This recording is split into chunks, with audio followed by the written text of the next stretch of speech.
réponse. La parole est à Madame Laurence Dumont, rapporteure de la Commission des Affaires étrangères.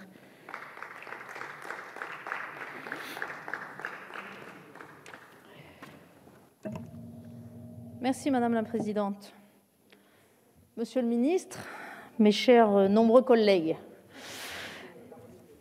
il y a plusieurs années maintenant, j'ai été captivée, il n'y a pas d'autre mot, par un article de Robert Badinter qui présentait l'ouvrage « Les enfants fantômes » qu'il avait préfacé.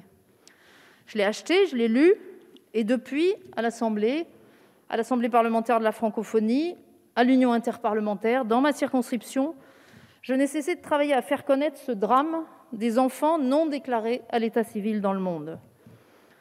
De quoi parle-t-on ?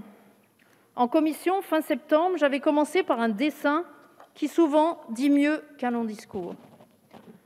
Un quart des enfants de moins de 5 ans dans le monde ne sont pas enregistrés à la naissance.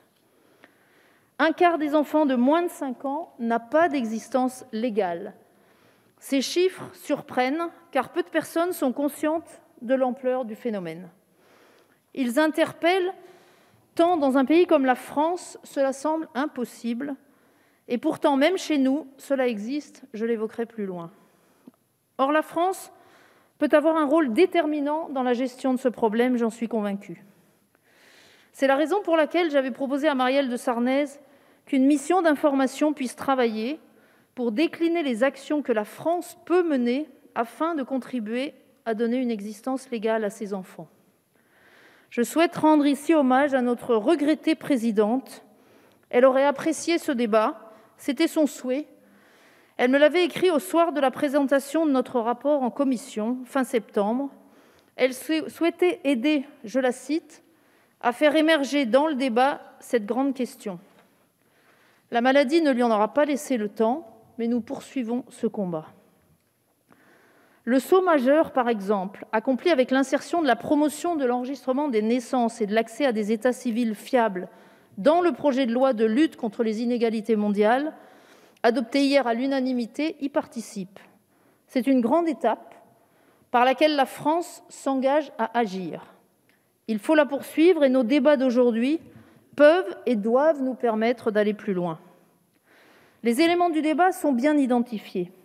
Un enfant de moins de 5 ans sur 4 n'est pas enregistré à la naissance, ce qui représente 166 millions d'enfants de moins de 5 ans dans le monde.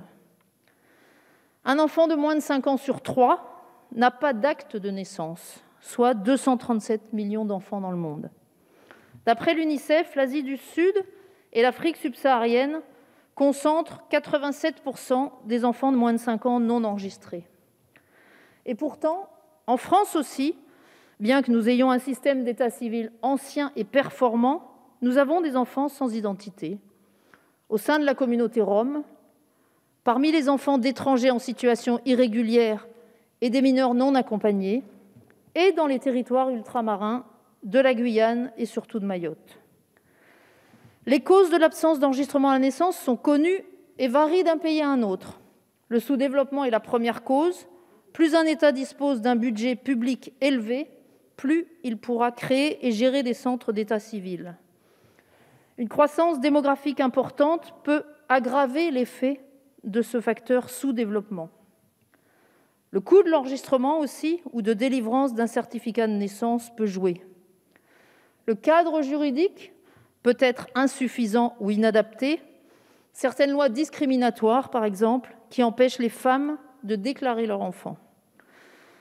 Le manque de sensibilisation de la population à l'importance de l'enregistrement, ou les coutumes peuvent aussi jouer un rôle déterminant. Enfin, les crises politiques ou sanitaires, les conflits armés peuvent entraîner des déplacements de population ou décourager les parents de se déplacer. Les conséquences, elles, sont dramatiques pour ces enfants et problématiques pour les États. Le droit d'être enregistré à la naissance est le premier des droits, sans lequel tous les autres ne sont que des droits de papier pour l'enfant, puis pour l'adulte qu'il deviendra. Savez-vous que la Banque mondiale évalue à 1 milliard le nombre d'adultes ne disposant pas de documents prouvant leur identité? Les conséquences, donc, quelles sont-elles? Un accès aux droits restreints, l'accès à la nationalité, aux droits sociaux, civils et politiques, et même à la justice, sont fortement réduits, une vulnérabilité renforcée face à toutes les pires formes d'exploitation et de violence, prostitution enfantine, mariage précoce, adoption illégale, travail forcé, trafic d'organes, participation à des activités criminelles, enrôlement dans des combats armés, enfants soldats, etc., etc. Un accès à l'éducation très réduit. Pour l'individu devenu adulte, obtenir un emploi dans l'économie formelle, se marier, voter, voyager est inaccessible.